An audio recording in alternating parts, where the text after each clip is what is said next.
¿Y si la orden más temida del Báltico naciera de un hospital improvisado? 1190, asedio de Acre. Entre sangre y peste, mercaderes de Lübeck y Bremen levantan tiendas con velas de barco para salvar a sus compatriotas. Al curar y escoltar, inventan algo nuevo. Una hermandad que cura y empuña la espada. En pocos años el refugio se vuelve institución. Roma la reconoce. Llegan donaciones y, en 1198, los hermanos cambian vendas por aceros bendecidos. Túnica blanca, cruz negra, regla severa y disciplina alemana con rigor templario. Entonces irrumpe Hermann von Salza, diplomático de emperadores, estratega que lee mapas que otros ni nombran. Mientras todos sueñan con Jerusalén, von Salza mira más lejos. Reorganiza la orden, levanta Montfort, Roca de Galilea, y ensaya una idea audaz. No solo resistir, sino gobernar. Esta no es la crónica de castillos perdidos, sino de un proyecto imparable. Así comienza la saga, de las arenas de Tierra Santa al hielo del norte, de la compasión al poder, del hospital al imperio. ¿Listo para ver cómo una cruz de caridad se convierte en estandarte que cambia Europa? ¿Te imaginas qué se siente al ver caer el símbolo más sagrado de tu fe en manos enemigas? El año es 1187 y las noticias llegan a Europa como un rayo.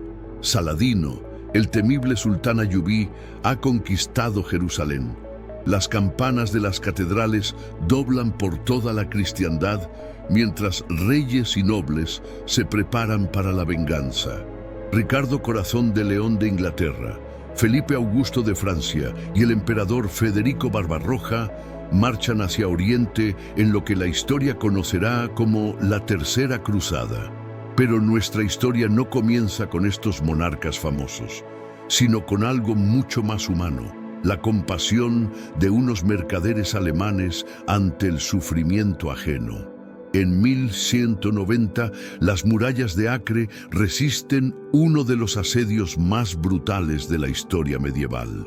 Durante 2 años, cruzados y musulmanes se enfrentan en una guerra de desgaste que convierte la ciudad en un infierno de sangre y pólvora. Las catapultas lanzan piedras día y noche. Los arqueros disparan desde las almenas y en los campamentos cristianos, miles de peregrinos mueren no solo por las heridas de batalla, sino por enfermedades, hambre y desesperación. Es aquí, entre el caos y la muerte, donde mercaderes alemanes de las prósperas ciudades de Lübeck y Bremen observan algo que les rompe el corazón. Sus compatriotas germanos, que han viajado miles de kilómetros para luchar por Cristo, yacen abandonados porque no hablan francés o latín. Estos comerciantes, acostumbrados a los negocios y las ganancias, toman una decisión que cambiará para siempre el mapa de Europa. No pueden quedarse con los brazos cruzados viendo morir a sus hermanos alemanes por falta de cuidados médicos. Con sus propios recursos, levantan un hospital de campaña hecho con las velas de sus barcos mercantes. No es mucho. Unas tiendas de lona, catres improvisados, vendas hechas con telas de sus propias ropas. Pero es suficiente para salvar vidas y, sin saberlo, plantar la semilla de una de las órdenes militares más poderosas de la historia. El hospital crece día a día. Otros alemanes se unen a la causa. Caballeros heridos que se recuperan y deciden quedarse como protectores. Clérigos que ofician misas en alemán, artesanos que construyen estructuras más sólidas. Lo que comenzó como un acto espontáneo de caridad se convierte en una institución organizada. Los enfermos llegan no solo de los campos de batalla, sino también desde los barcos que traen nuevos peregrinos desde el norte de Europa.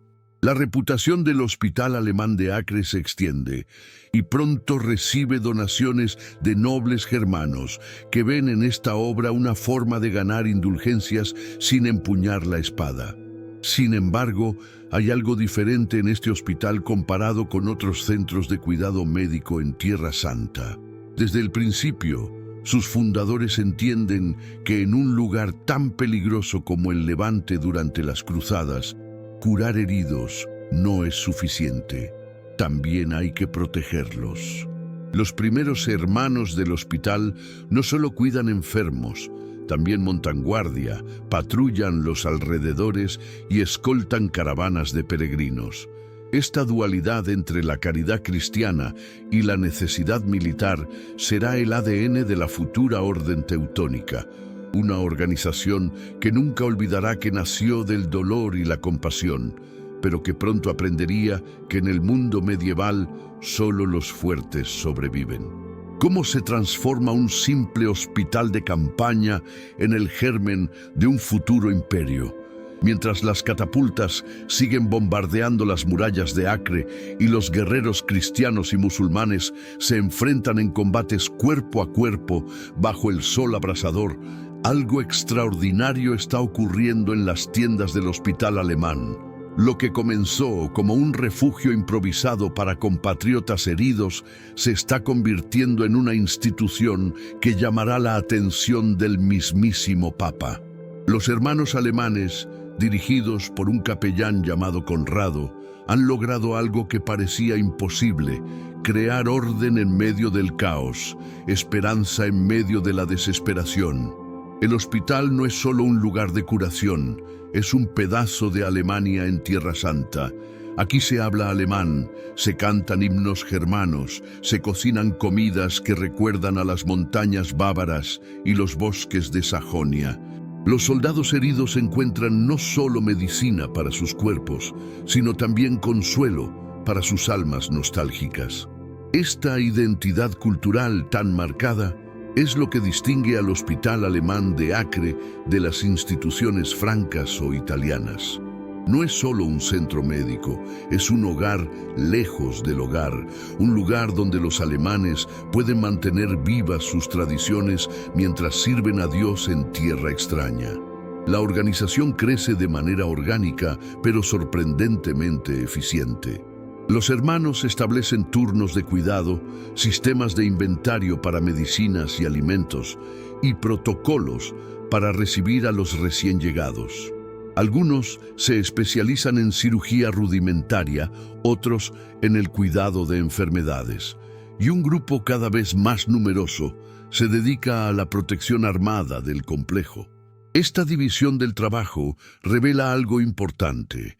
Estos alemanes no son solo idealistas movidos por la fe, sino también pragmáticos herederos de la tradición comercial y organizativa de las ciudades hanseáticas del norte de Europa. La fama del hospital llega hasta Roma, donde el Papa Celestino III observa con interés esta iniciativa alemana. En 1192, en una bula papal que pocos en su momento consideran histórica, el pontífice reconoce oficialmente la existencia del Hospital de Santa María de los Alemanes en Jerusalén. Es un documento breve, casi burocrático, pero que tiene consecuencias enormes. Por primera vez, los alemanes tienen una institución religiosa propia y reconocida en Tierra Santa, independiente de las órdenes francas que hasta entonces habían dominado el panorama cruzado. Con el reconocimiento papal llegan las primeras donaciones importantes. Nobles alemanes que no pueden participar personalmente en las cruzadas ven en el hospital una forma de contribuir a la causa sagrada. Llegan monedas de plata de Colonia, telas de Flandes, armas forjadas en Augsburgo, pero también llegan hombres, caballeros segundones en busca de aventura y salvación, clérigos ambiciosos que ven oportunidades en Oriente, artesanos que buscan fortuna en las prósperas ciudades cruzadas. El hospital está creciendo y con él las ambiciones de sus dirigentes. Ya no se conforman con curar heridos, quieren algo más grande, algo que honre el sacrificio alemán en Tierra Santa de una manera que el mundo nunca pueda olvidar. ¿En qué momento exacto un grupo de enfermeros se convierte en una máquina de guerra medieval? La respuesta llega en una fría mañana de marzo de 1198, cuando los hermanos alemanes de Acre toman una decisión que cambiará para siempre su destino. Ya no es suficiente curar las heridas que hacen otros. Es hora de empuñar las espadas en nombre de Cristo. En una ceremonia solemne celebrada en la capilla del hospital, iluminada por cientos de velas y presidida por el legado papal, los hermanos alemanes pronuncian nuevos votos que los transformarán de cuidadores en guerreros santos. La ceremonia es un espectáculo que mezcla lo místico con lo marcial. Los hermanos, vestidos con túnicas blancas inmaculadas, se arrodillan ante el altar mientras el capellán bendice las espadas que han de portar. Pero no son espadas cualquiera, son armas forjadas especialmente para esta ocasión, con empuñaduras que llevan grabada una cruz negra, el símbolo que pronto hará temblar a los enemigos de la cristiandad desde las arenas del desierto hasta los bosques helados del Báltico. Cada hermano pronuncia los votos tradicionales de pobreza, castidad y obediencia, pero ahora añaden un cuarto voto que los distinguirá para siempre: luchar hasta la muerte contra los enemigos de la fe cristiana. La transformación no es solo simbólica, es profundamente práctica. Los hermanos adoptan una regla inspirada en la de los templarios y hospitalarios, pero adaptada a su carácter alemán. Establecen una jerarquía militar clara, caballeros hermanos de origen noble que formarán la élite de combate, hermanos sargentos de origen plebeyo que servirán como soldados de apoyo y hermanos sirvientes que mantendrán las funciones hospitalarias originales. Es una estructura que refleja la sociedad feudal alemana, pero también las duras realidades de la guerra en Tierra Santa, donde cada hombre debe saber exactamente cuál es su papel en el campo de batalla. El Papa Inocencio III, uno de los pontífices más poderosos de la historia medieval, confirma esta transformación con una bula que será recordada por los siglos. Los hermanos del Hospital de Santa María de los Alemanes en Jerusalén se convierten oficialmente en una orden militar bajo la protección directa del Papa. Esto significa que no responden ante ningún obispo local, ningún rey, ningún señor feudal, solo ante el vicario de Cristo en la tierra. Es una independencia que los convertirá en una fuerza temible, pero también en una fuente constante de conflictos con las autoridades seculares que verán en ellos un desafío a su poder. La primera prueba de fuego de los nuevos caballeros alemanes no tarda en llegar. En las escaramuzas que siguen al fin del asedio de Acre, los hermanos teutónicos demuestran que su transformación no ha sido solo ceremonial. Luchando junto a templarios y hospitalarios, los alemanes se distinguen por su disciplina prusiana y su ferocidad en el combate. Cuando un hermano teutónico cae herido, sus compañeros no solo lo defienden como guerreros, sino que también lo curan con la expertise médica que nunca han abandonado.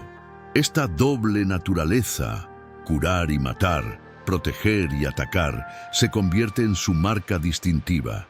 Una combinación que los hará únicos entre las órdenes militares de su tiempo y que pronto los llevará mucho más allá de las fronteras de Tierra Santa. ¿Qué tipo de hombre puede convertir una pequeña orden hospitalaria en una de las fuerzas políticas más importantes de Europa?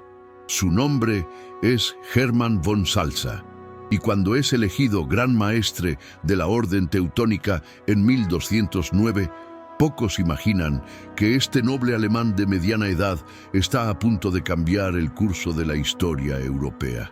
Alto, de barba cuidadosamente recortada y ojos que irradian una inteligencia casi inquietante, von Salza no es el típico monje guerrero de su época. Mientras otros maestres de órdenes militares prefieren resolver los conflictos con la espada, él comprende algo fundamental. En el complejo tablero de ajedrez de la política medieval, las palabras correctas dichas en el momento preciso pueden valer más que 1000 caballeros armados. Hermann von Salza llega al poder en un momento crucial para la orden.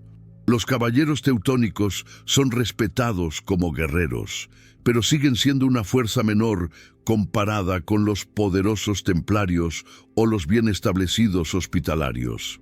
Von Salza ve esto no como una desventaja, sino como una oportunidad. Si no pueden competir en términos de números o riqueza, competirán en términos de astucia y ambición. Desde el momento en que asume el cargo, queda claro que este alemán no se conformará con ser un simple administrador de hospitales y fortalezas en Tierra Santa. Tiene planes mucho más grandes, planes que extenderán la influencia teutónica hasta los confines del mundo conocido. La clave del éxito de von Salza radica en su extraordinaria habilidad para navegar en las traicioneras aguas de la política internacional. Rápidamente establece una alianza crucial con Federico II, el joven y brillante emperador del Sacro Imperio Romano Germánico. Esta relación será el eje de toda su estrategia. Mientras Federico necesita aliados leales para sus ambiciosos proyectos políticos, von Salza necesita el respaldo imperial para las futuras expansiones de su orden. Es una asociación perfecta entre dos de las mentes más brillantes de su tiempo, una alianza que durará décadas y que permitirá a los teutónicos obtener privilegios que otras órdenes solo pueden soñar.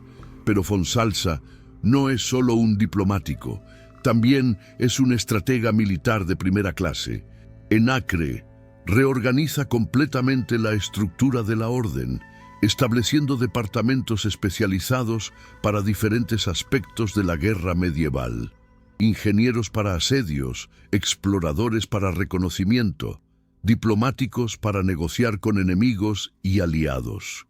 También innova en las alianzas dentro de Tierra Santa, acercándose estratégicamente a los hospitalarios para contrarrestar el poder de los templarios, en un juego de equilibrios que demuestra su sofisticada comprensión de la geopolítica cruzada. Quizás lo más visionario de Hermann von Salza es su comprensión de que el futuro de su orden no está necesariamente en Tierra Santa. Mientras otros maestres se aferran desesperadamente a las posesiones en el Levante, él está mirando hacia el norte, hacia las vastas tierras paganas de Europa Oriental que esperan ser conquistadas y cristianizadas. En las noches de Acre, mientras planifica las operaciones del día siguiente, von Salza estudia mapas de regiones que la mayoría de sus contemporáneos apenas conocen de nombre: Prusia, Livonia, Estonia. Son tierras salvajes, habitadas por tribus paganas, pero él ve algo que otros no pueden ver: la oportunidad de crear no solo conquistas temporales, sino un estado permanente, un reino teocrático donde los caballeros teutónicos no sean meramente sirvientes de otros poderes, sino los señores absolutos de su propio destino. ¿Cómo se construye una fortaleza que desafíe tanto a los enemigos terrenales como al paso del tiempo? La respuesta se encuentra en las colinas de Galilea, donde los caballeros teutónicos están a punto de erigir una de las fortalezas más impresionantes de Tierra Santa. Montfort no es solo un castillo, es una declaración de intenciones, una demostración de que los alemanes han llegado para quedarse en el Levante. Cuando el duque Leopoldo VI de Austria dona las tierras y el dinero necesario para esta empresa titánica, pocos imaginan que están financiando la construcción de lo que será conocido como el Castillo Inexpugnable, una fortaleza que resistirá asedios que destruirían construcciones menores. La elección del sitio revela la brillantez estratégica de Hermann von Salza. Montfort se alza sobre un espolón rocoso que domina las rutas comerciales entre Acre y el interior de Galilea, una posición que permite a los teutónicos controlar el tráfico de mercancías y peregrinos, mientras mantienen comunicación visual con otras fortalezas cruzadas. Pero no es solo la ubicación lo que hace especial a Montfort. Es la manera en que los alemanes aplican su conocimiento técnico heredado de las tradiciones arquitectónicas del Sacro Imperio. Aquí confluyen la ingeniería militar alemana, las lecciones aprendidas de los asedios en Tierra Santa y una ambición sin límites de crear algo verdaderamente grandioso. La construcción de Montfort es una empresa que consume años y fortunas. Maestros canteros traídos desde Alemania trabajan codo a codo con artesanos locales, creando un estilo arquitectónico único que combina la solidez germánica con las adaptaciones necesarias para el clima levantino. Las murallas, de un grosor extraordinario, están diseñadas para resistir tanto las catapultas musulmanas como los terremotos frecuentes en la región. Pero lo más impresionante son las torres, estructuras macizas que se elevan hacia el cielo como dedos de piedra, desde cuyas almenas los vigías teutónicos pueden divisar el mar Mediterráneo y las montañas del Líbano. El castillo no es solo una fortaleza militar, es también el centro administrativo de las crecientes posesiones teutónicas en Tierra Santa. En sus patios interiores se almacenan los tesoros de la orden, se guardan los archivos con los privilegios papales e imperiales, se celebran los capítulos donde se toman las decisiones más importantes.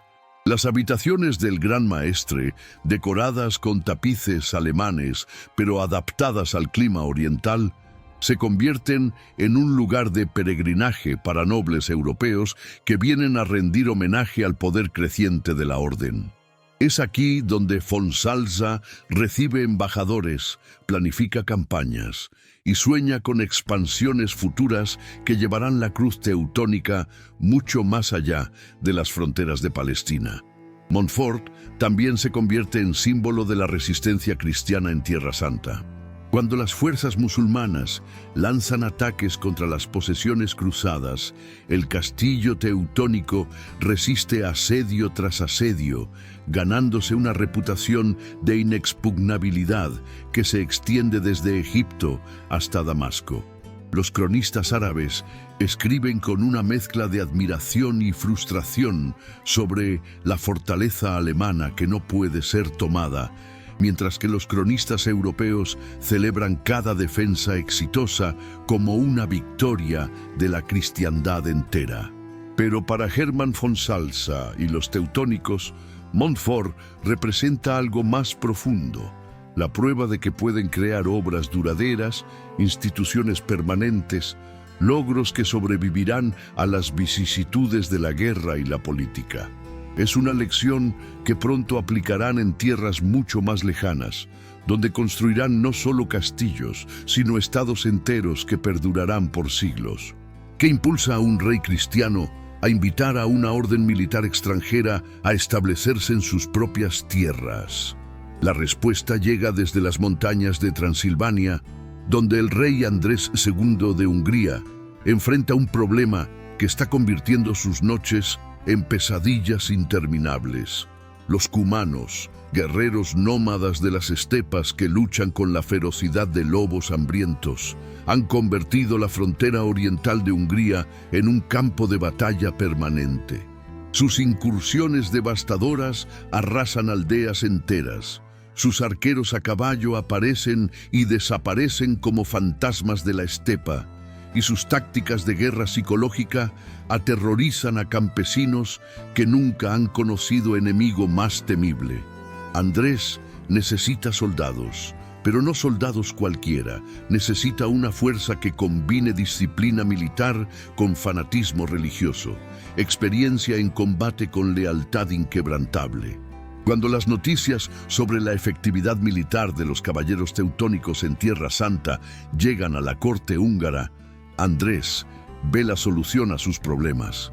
Los alemanes han demostrado en el Levante que pueden luchar contra enemigos exóticos y adaptarse a terrenos difíciles, pero más importante aún, son una orden religiosa que responde directamente al Papa, lo que los convierte en aliados ideales para un rey que busca fortalecer sus credenciales como defensor de la cristiandad. En 1211, Andrés envía una embajada solemne a Hermann von Salza, con una propuesta que parece demasiado buena para ser verdad. Tierras extensas en Transilvania, autonomía administrativa y libertad para asentar colonos alemanes a cambio de defender la frontera contra los paganos cumanos. Von Salza recibe la propuesta húngara como un regalo divino. Desde hace años, el astuto gran maestre ha estado buscando oportunidades de expansión fuera de Tierra Santa, entendiendo que la situación en el Levante es cada vez más precaria.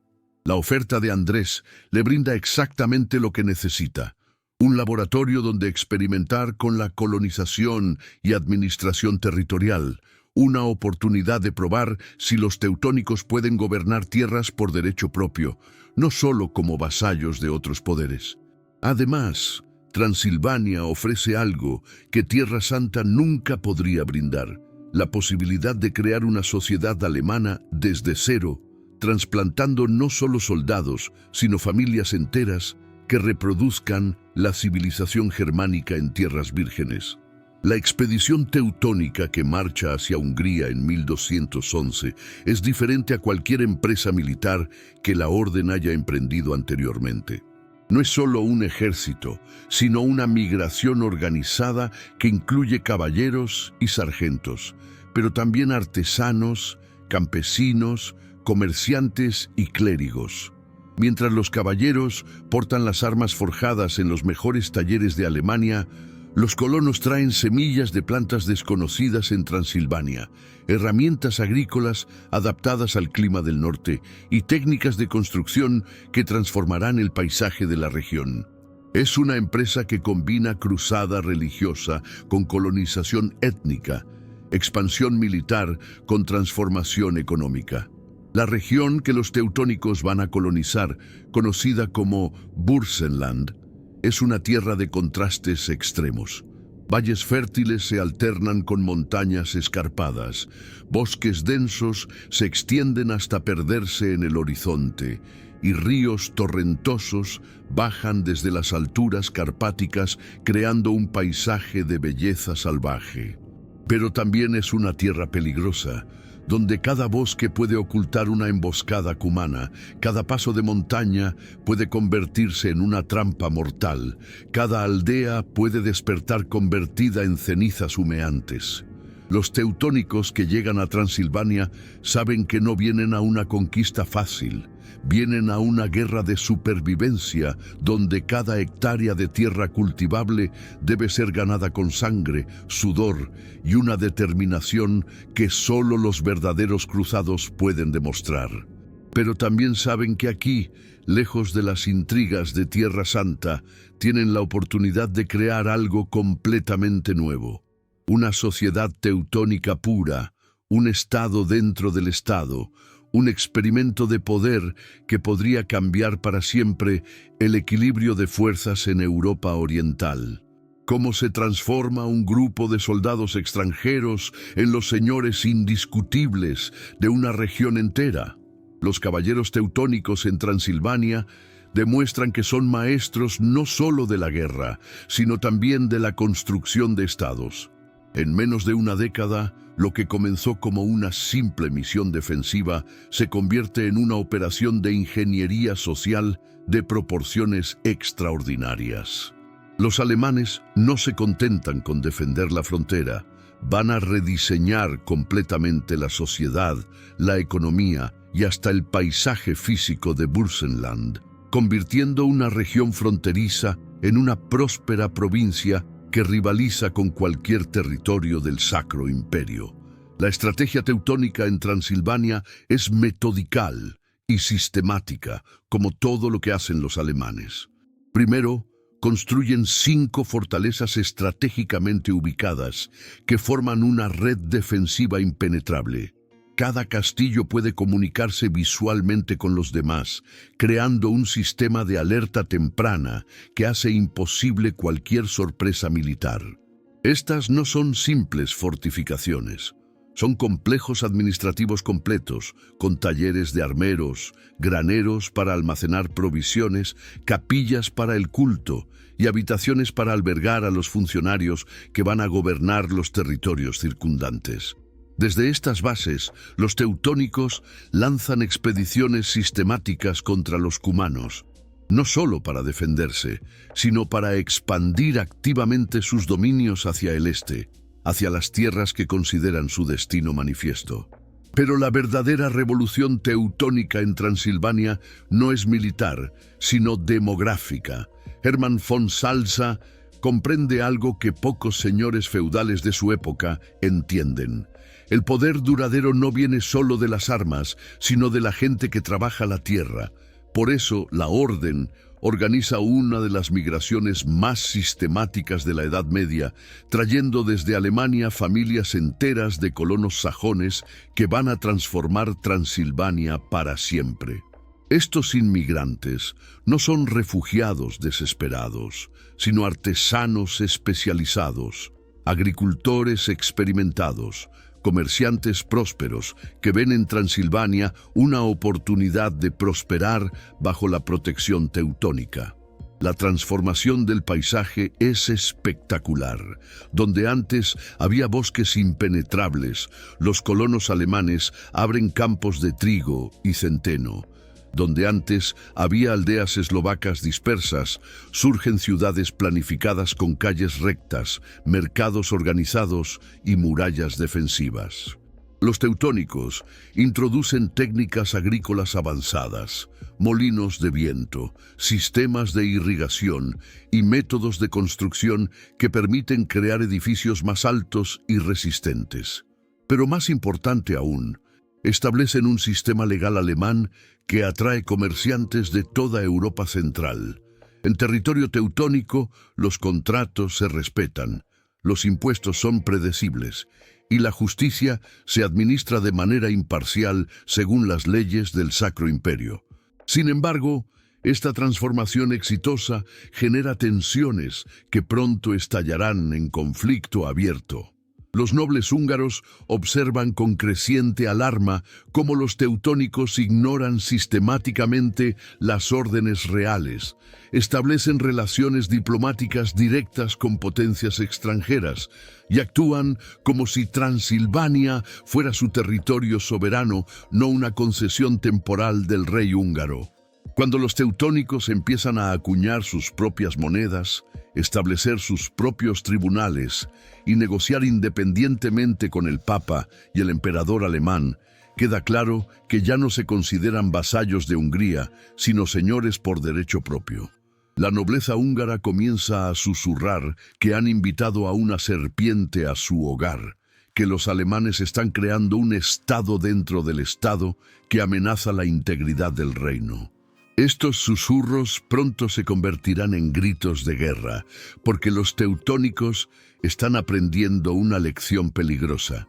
Cuando tienes el poder suficiente, las promesas hechas a reyes pueden convertirse en papel mojado, y la lealtad jurada puede transformarse en independencia de facto.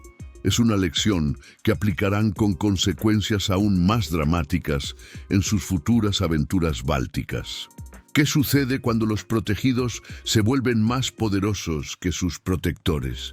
La respuesta llega en forma de una de las traiciones más brutales de la historia medieval.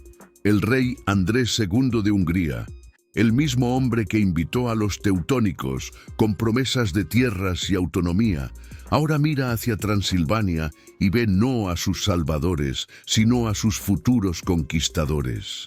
La paranoia real no carece de fundamento. Los caballeros teutónicos han construido en 14 años un estado tan poderoso y autónomo que efectivamente han secedido de Hungría sin declararlo oficialmente. Cuando Andrés descubre que los alemanes han solicitado al Papa que Transilvania sea declarada territorio papal directo, independiente de cualquier soberanía húngara, comprende que debe actuar antes de que sea demasiado tarde. La crisis explota cuando Hermann von Salza comete un error de cálculo que destruirá años de construcción cuidadosa. Confiado en el apoyo papal y en la aparente debilidad militar húngara, el gran maestre rechaza públicamente una orden real de presentarse en la corte de Buda para rendir cuentas sobre la administración teutónica en Transilvania. Es un desafío directo a la autoridad real que Andrés no puede tolerar sin perder la cara ante su propia nobleza. Peor aún, los teutónicos han empezado a reclutar colonos, no solo alemanes, sino también húngaros descontentos, ofreciéndoles mejores condiciones de vida bajo administración teutónica que bajo señores húngaros. Es la gota que colma el vaso. Los extranjeros no solo se han apoderado de una provincia, sino que están socavando activamente la lealtad de los súbditos reales. La respuesta húngara es swift y devastadora. En el invierno de 1225, mientras los teutónicos se sienten seguros en sus fortalezas aparentemente inexpugnables, Andrés moviliza un ejército que incluye no solo húngaros, sino también cumanos, que irónicamente luchan ahora junto a sus antiguos enemigos contra los alemanes. La ofensiva es coordinada y brutal. Las 5 fortalezas teutónicas son atacadas simultáneamente, cortando las comunicaciones entre ellas y impidiendo cualquier ayuda mutua. Los castillos que parecían inexpugnables caen uno tras otro, no tanto por superioridad militar húngara, sino porque la población local, cansada de la administración extranjera, se rebela y abre las puertas desde dentro. La evacuación teutónica de Transilvania es una de las humillaciones más completas en la historia de la orden. Los caballeros que habían llegado como conquistadores orgullosos se ven obligados a huir en pleno invierno, abandonando no solo sus fortalezas y tesoros, sino también a miles de colonos sajones que habían confiado en la protección alemana. Estos colonos, demasiado numerosos para ser evacuados y demasiado comprometidos con los teutónicos para ser perdonados por los húngaros, se convierten en víctimas de la ambición de sus protectores. Muchos son masacrados, otros son vendidos como esclavos, y los afortunados logran escapar hacia Polonia o el Sacro Imperio, llevando consigo historias de traición que mancharán la reputación teutónica durante décadas. Pero Hermann von Salza, incluso en la derrota, demuestra por qué es considerado uno de los políticos más astutos de su época. En lugar de lamentarse por la pérdida, extrae lecciones cruciales del desastre transilvánico. Primera lección: nunca confíes en la palabra de un rey cuando tienes algo que él quiere recuperar. Segunda lección: la autonomía real solo se puede obtener mediante documentos papales e imperiales irrevocables, no mediante acuerdos verbales con monarcas locales. Tercera y más importante lección: el futuro de la orden está en regiones donde puedan ser los únicos cristianos, no en territorios donde compiten con poderes establecidos. Mientras los restos del ejército teutónico marchan hacia el norte bajo la nieve húngara, von Salza ya está mirando mapas de una región que promete oportunidades ilimitadas para una orden que ha aprendido las lecciones amargas del poder. Las tierras paganas del Báltico, donde no habrá reyes cristianos que puedan traicionarlos, porque serán ellos quienes lleven la cristiandad por primera vez a esas tierras salvajes. ¿Cómo puede una derrota en Transilvania convertirse en la puerta hacia el imperio más grande que los teutónicos jamás soñaron? La respuesta llega desde las nieblas del norte, donde un príncipe polaco desesperado está a punto de pronunciar las palabras que cambiarán para siempre el mapa de Europa. Konrad de Masovia, duque de una de las regiones más peligrosas de Polonia, pasa sus noches en vela escuchando los gritos de guerra que llegan desde el otro lado del río Vístula. Los prusianos, tribus paganas tan feroces que incluso los vikingos los respetan, han convertido la frontera en un infierno de sangre y terror que ningún ejército polaco ha podido detener. Los prusianos no son enemigos ordinarios. Durante siglos, estas tribus bálticas han perfeccionado el arte de la guerra de guerrillas en terrenos que parecen diseñados por los dioses para favorecer a los defensores. Sus bosques impenetrables ocultan emboscadas mortales. Sus pantanos traicioneros devoran ejércitos enteros, y sus guerreros luchan con una ferocidad que nace del fanatismo religioso más puro.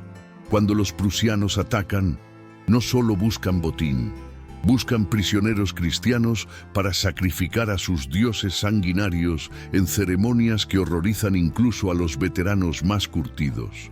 Los cronistas polacos describen con horror cómo los paganos asan vivos a los caballeros capturados, cómo violan a las mujeres en altares dedicados a demonios, cómo convierten iglesias cristianas en templos donde la sangre humana fluye como vino diabólico.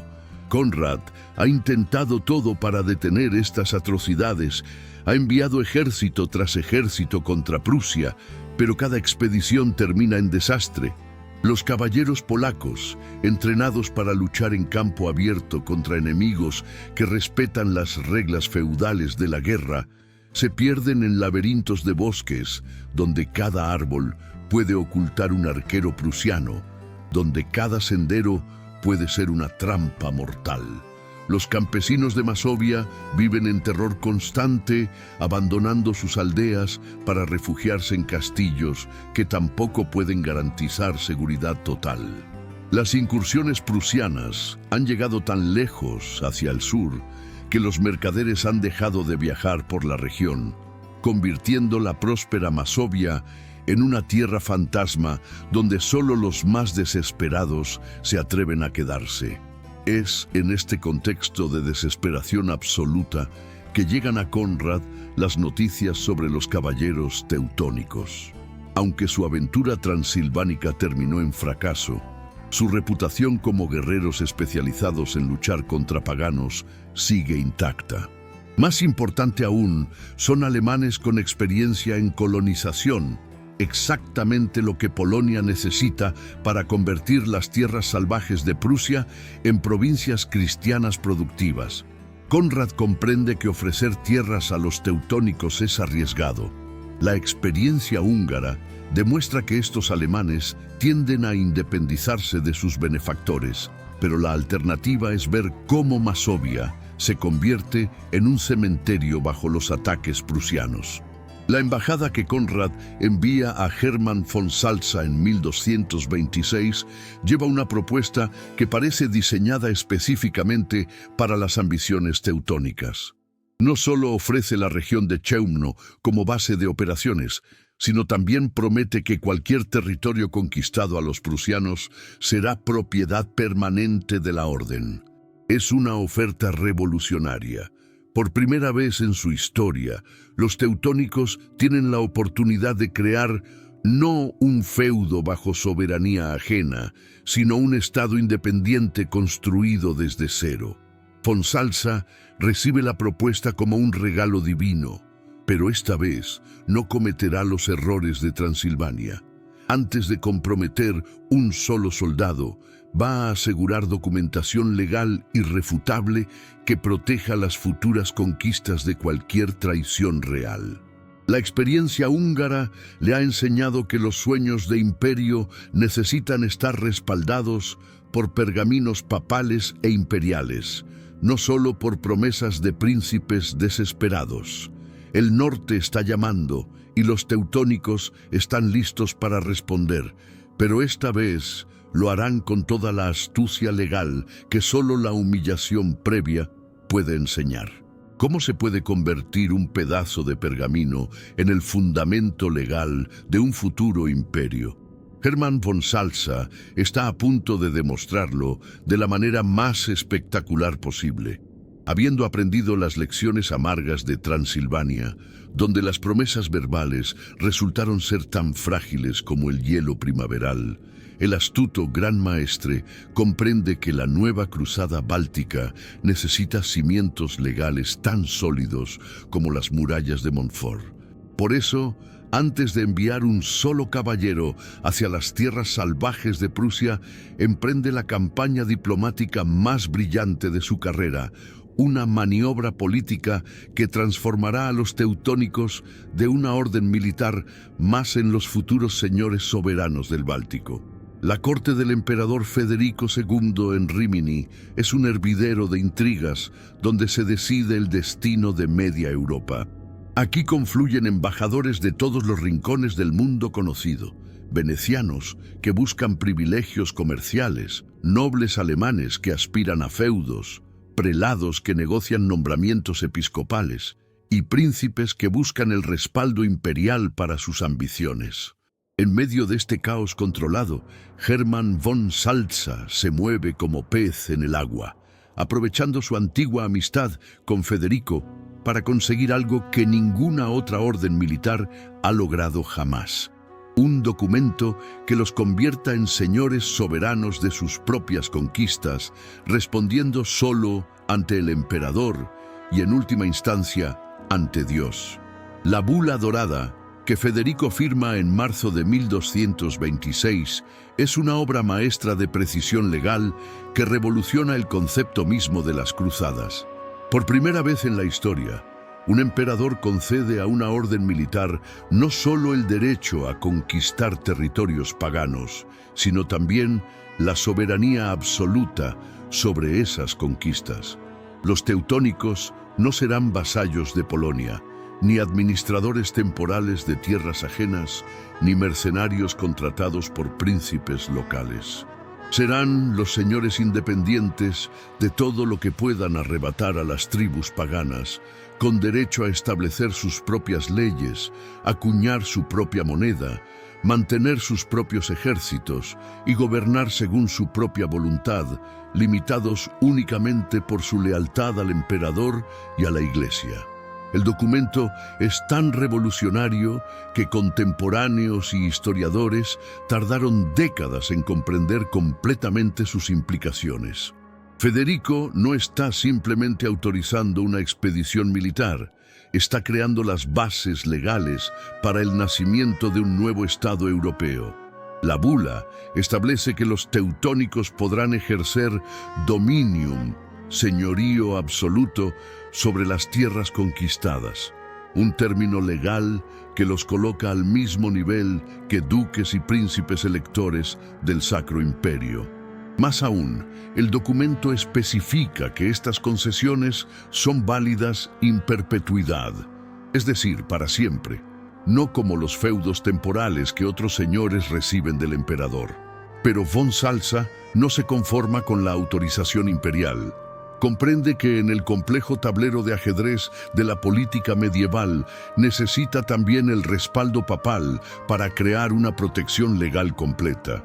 La genialidad de su estrategia radica en presentar la Cruzada Báltica no como una empresa de conquista territorial, sino como una misión sagrada de expansión de la cristiandad.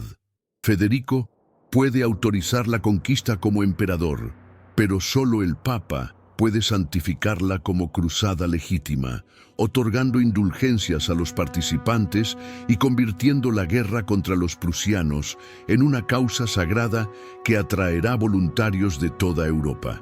La Bula Dorada de Rímini es así el primer pilar de una construcción legal que transformará a los caballeros teutónicos de monjes guerreros en fundadores de imperios. Cuando von Salza sale de Rímini con la bula imperial en sus manos, sabe que ha conseguido algo extraordinario. No solo tiene autorización para luchar contra los prusianos, tiene una licencia imperial para crear un reino, pero también comprende que el documento es solo el comienzo de la batalla legal. Ahora debe conseguir la bendición papal, negociar con Conrad de Masovia desde una posición de fuerza, y preparar la maquinaria militar que convertirá los pergaminos imperiales en realidades territoriales. Mientras cabalga hacia el norte, von Salza ya está visualizando no solo las batallas que vendrán, sino las ciudades que construirá, los castillos que erigirá, y el estado teocrático que surgirá de las cenizas del paganismo báltico. El emperador le ha dado las llaves legales del paraíso terrenal. Ahora solo falta conquistarlo espada en mano. ¿Cómo se convence al hombre más poderoso de la cristiandad para que respalde un proyecto que podría crear un rival de su propio poder temporal? La respuesta requiere toda la astucia diplomática de Hermann von Salza, quien debe presentar ante el Papa Gregorio IX una propuesta que es simultáneamente una petición de bendición espiritual y una solicitud de autorización para crear un Estado teocrático independiente. En los pasillos del Palacio de Letrán, donde las decisiones papales moldean el destino de reinos enteros, von Salza está jugando la partida más arriesgada de su carrera: convencer al vicario de Cristo de que los teutónicos merecen no solo liderar una cruzada, sino también quedarse para siempre con los frutos de esa cruzada.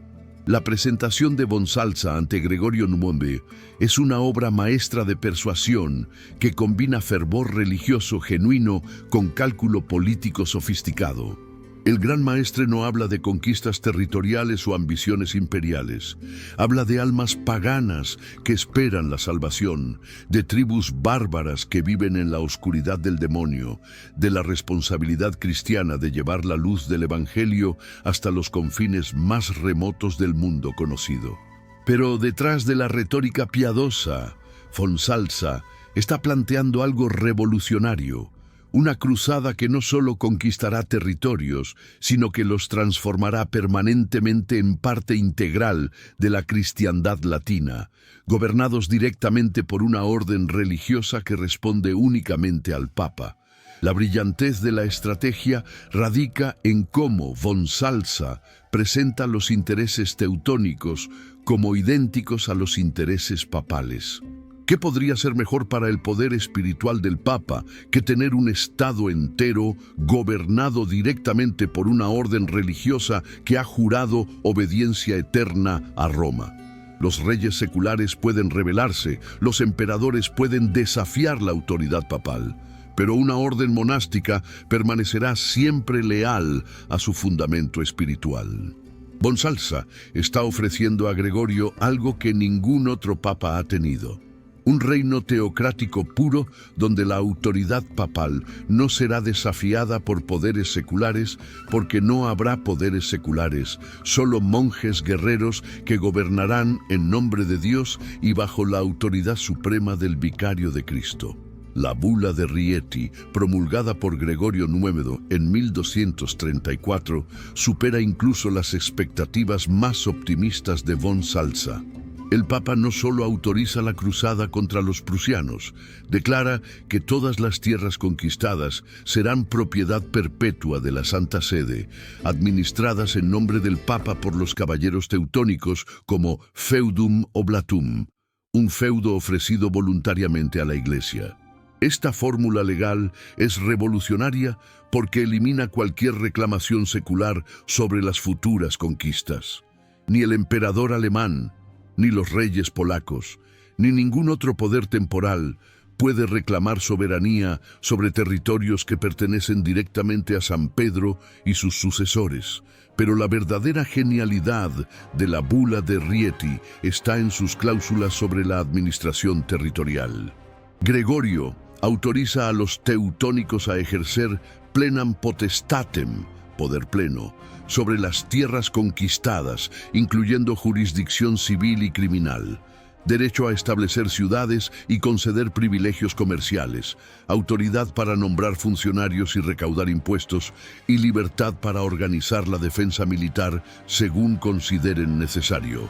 En la práctica, esto convierte a los teutónicos en señores absolutos de sus dominios, limitados únicamente por su lealtad teórica al Papa, una lealtad que, dada la distancia entre Roma y el Báltico, será más simbólica que práctica. Cuando von Salza recibe la bula de Rieti, comprende que ha logrado algo sin precedentes en la historia medieval: la autorización legal completa para crear un Estado independiente bajo el disfraz de una misión religiosa. Con la bula imperial de Rímini en una mano y la bula papal de Rieti en la otra, los teutónicos tienen ahora la protección legal más sólida que cualquier orden militar haya poseído jamás.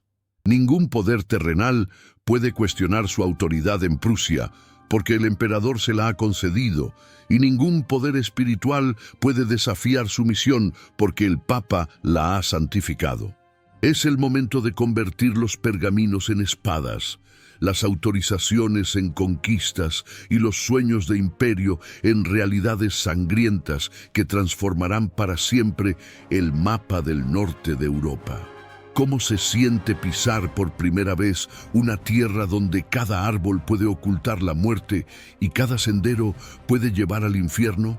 Hermann Balck, el Landmeister designado por von Salza para liderar la conquista prusiana, está a punto de descubrirlo de la manera más brutal posible.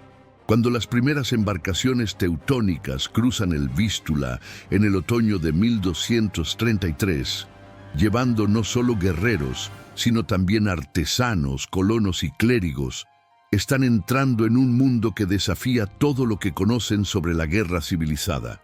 Prusia no es Tierra Santa, donde cristianos y musulmanes luchan según códigos de honor compartidos.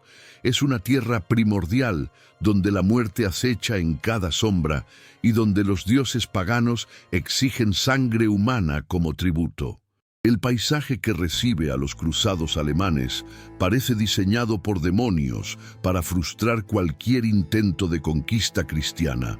Bosques impenetrables se extienden hasta el horizonte, tan densos que el sol apenas logra filtrarse entre las copas de árboles gigantescos que han crecido durante milenios sin conocer el hacha del leñador.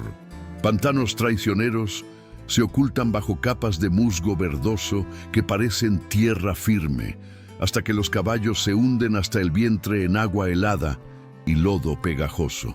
Ríos torrentosos bajan desde tierras desconocidas, creando un laberinto acuático que convierte cada avance en una pesadilla logística, donde un error de navegación puede significar la muerte para un ejército entero.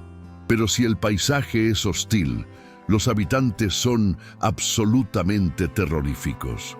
Los prusianos que observan desde las sombras del bosque a los invasores cristianos no son simples paganos. Son guerreros fanáticos que han convertido el arte de matar en un ritual religioso.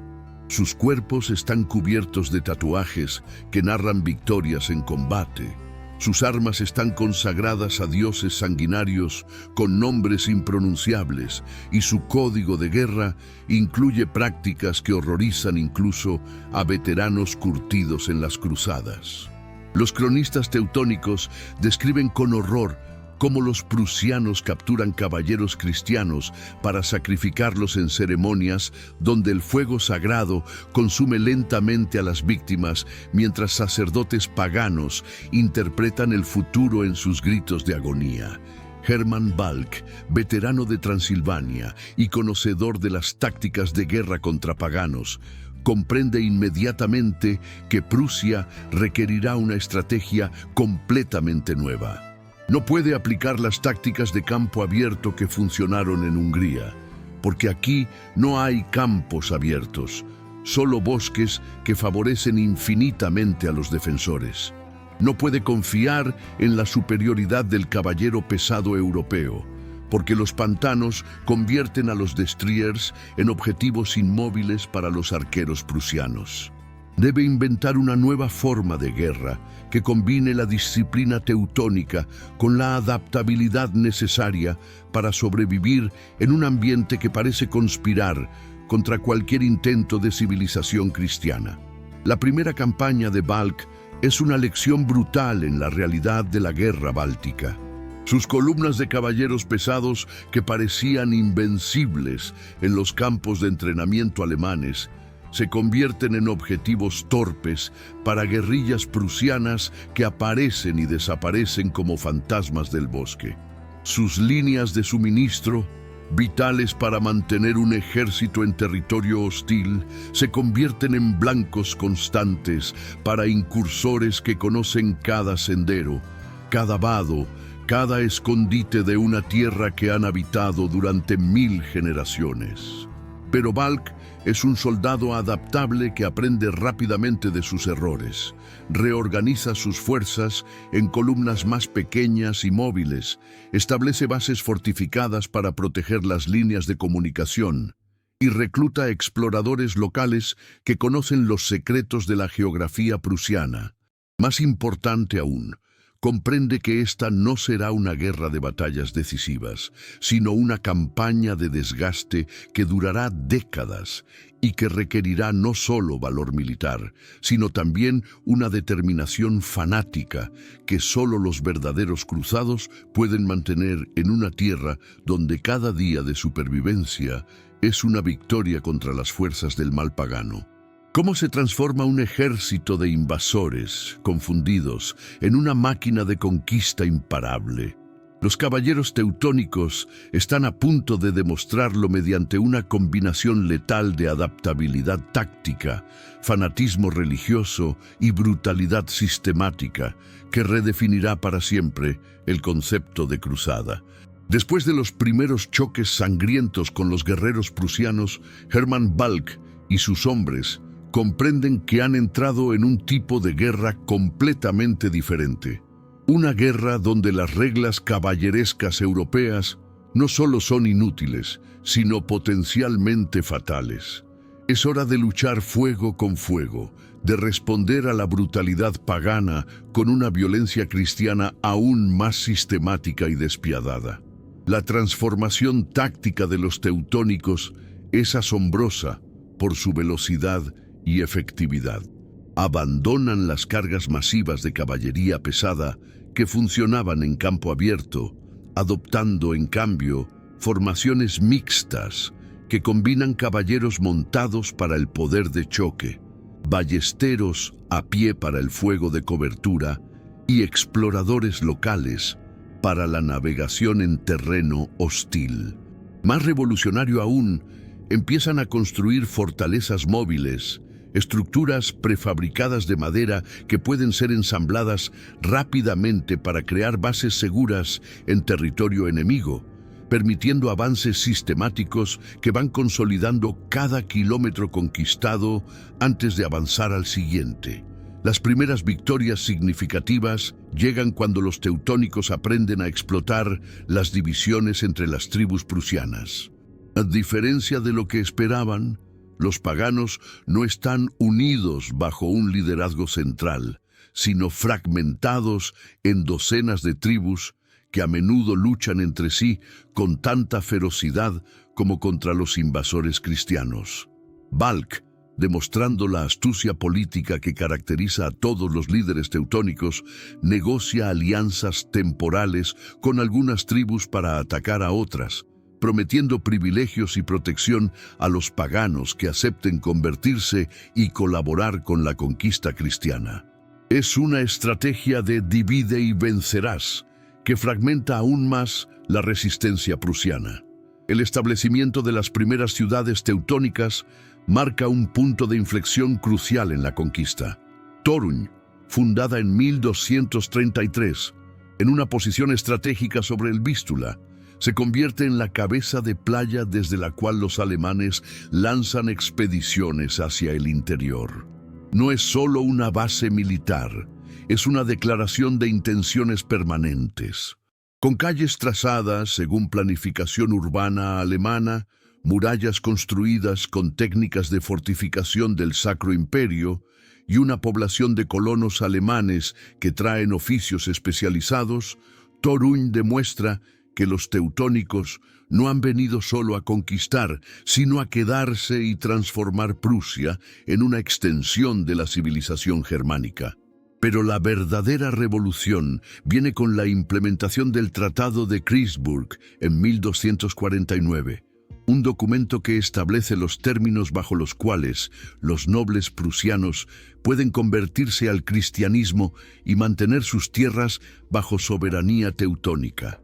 Es una propuesta seductora. Aquellos paganos de alta cuna que acepten el bautismo, adopten nombres cristianos y juren lealtad a la orden pueden conservar gran parte de su estatus social y privilegios económicos. Para una aristocracia prusiana que ve cómo la resistencia armada solo trae destrucción, la conversión ofrece una alternativa atractiva a la aniquilación total. Sin embargo, detrás de esta aparente generosidad se oculta una estrategia de ingeniería social de proporciones gigantescas. Los teutónicos no están simplemente conquistando territorio, están borrando sistemáticamente una cultura entera y reemplazándola con otra. Los templos paganos son derribados piedra por piedra para construir iglesias cristianas.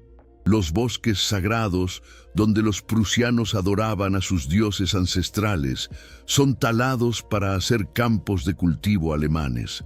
Los nombres prusianos de ríos, montañas y aldeas son reemplazados por denominaciones alemanas que borran la memoria histórica de los habitantes originales.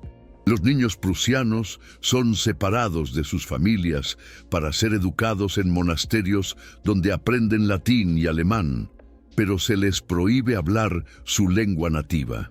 Es una conquista que va mucho más allá de lo militar. Es la sustitución completa de una civilización por otra. Un proceso que transformará el Báltico en una extensión del mundo germánico y que establecerá precedentes que los teutónicos aplicarán en todas sus futuras conquistas. ¿Qué sucede cuando una orden militar poderosa se encuentra con otra más pequeña que controla territorios estratégicos cruciales? La respuesta se escribe en 1235, con una de las maniobras políticas más elegantes de la historia de las cruzadas, cuando los caballeros teutónicos absorben completamente la orden de Dobšiň en una operación que combina diplomacia sutil, presión militar y promesas de gloria compartida. Esta fusión no es simplemente la adquisición de hombres y recursos, es la demostración definitiva de que los teutónicos han aprendido a pensar como constructores de imperios, no solo como guerreros santos. La Orden de Dobšiň, fundada apenas una década antes por el obispo cristiano Cristián de Prusia, representa exactamente el tipo de organización que los teutónicos necesitan neutralizar para consolidar su dominio en la región. Aunque numéricamente inferior, con apenas 15 caballeros y algunos cientos de soldados de apoyo, la pequeña orden polaca controla territorios estratégicos fundamentales en la frontera entre Polonia y Prusia.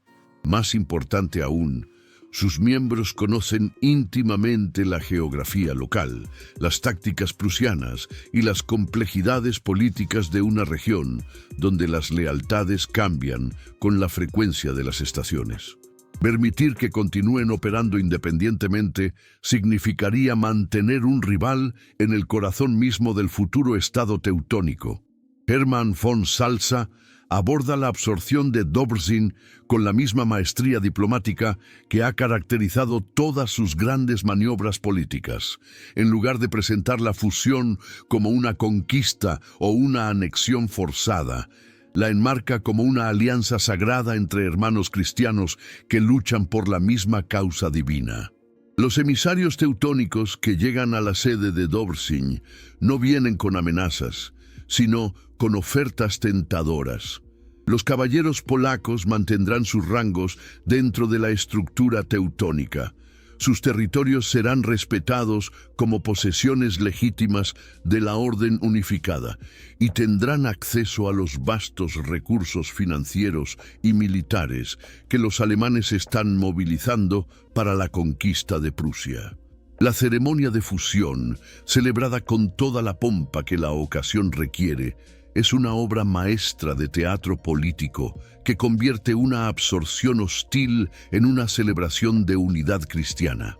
En presencia de representantes papales, nobles polacos y cronistas que inmortalizarán el evento, los caballeros de Dobšiň deponen sus antiguos símbolos y adoptan el manto blanco con cruz negra de los teutónicos. No es una rendición, es, según la narrativa oficial, un renacimiento espiritual que fortalece a ambas organizaciones. Los líderes de Dobrzyn reciben títulos honoríficos en la jerarquía teutónica. Sus soldados son integrados en las formaciones alemanas y sus conocimientos locales se convierten en inteligencia invaluable para las futuras campañas. Pero detrás de la retórica piadosa y las ceremonias elaboradas, los teutónicos están ejecutando una maniobra geopolítica de consecuencias enormes. La absorción de Dobrzyn elimina el último obstáculo significativo para el control teutónico total de la frontera polaco-prusiana. Ya no hay rivales cristianos que puedan cuestionar la autoridad alemana en la región, ni organizaciones alternativas que puedan ofrecer modelos diferentes de cruzada báltica. Los teutónicos se han convertido en el monopolio absoluto de la Guerra Santa en el norte, una posición que les permitirá dictar términos no solo a los paganos que van a conquistar, sino también a los reyes cristianos que necesitan sus servicios. La integración práctica de las fuerzas de Dobrzyn revela la sofisticación organizativa que ha convertido a los teutónicos en la orden militar más eficiente de su época. Los soldados polacos no son simplemente agregados a las formaciones existentes, son sistemáticamente redistribuidos según sus especialidades y experiencias. Los que conocen las rutas comerciales se convierten en guías para las expediciones de suministro. Los que han luchado contra prusianos se integran en las unidades de combate como asesores tácticos. Los que hablan dialectos locales se convierten en intérpretes y negociadores. Es una absorción que maximiza el valor de cada recurso humano adquirido, demostrando que los teutónicos no son solo conquistadores eficientes, sino también administradores genius que pueden extraer el máximo potencial de cada elemento que incorporan a su creciente imperio. Con Dobrzyn absorbida y sus recursos integrados, los caballeros teutónicos están listos para la siguiente fase de su expansión báltica, la conquista de Livonia y el enfrentamiento directo con el poder más temible del norte de Europa, el Principado ruso de Novgorod y su legendario príncipe Alejandro Nevsky.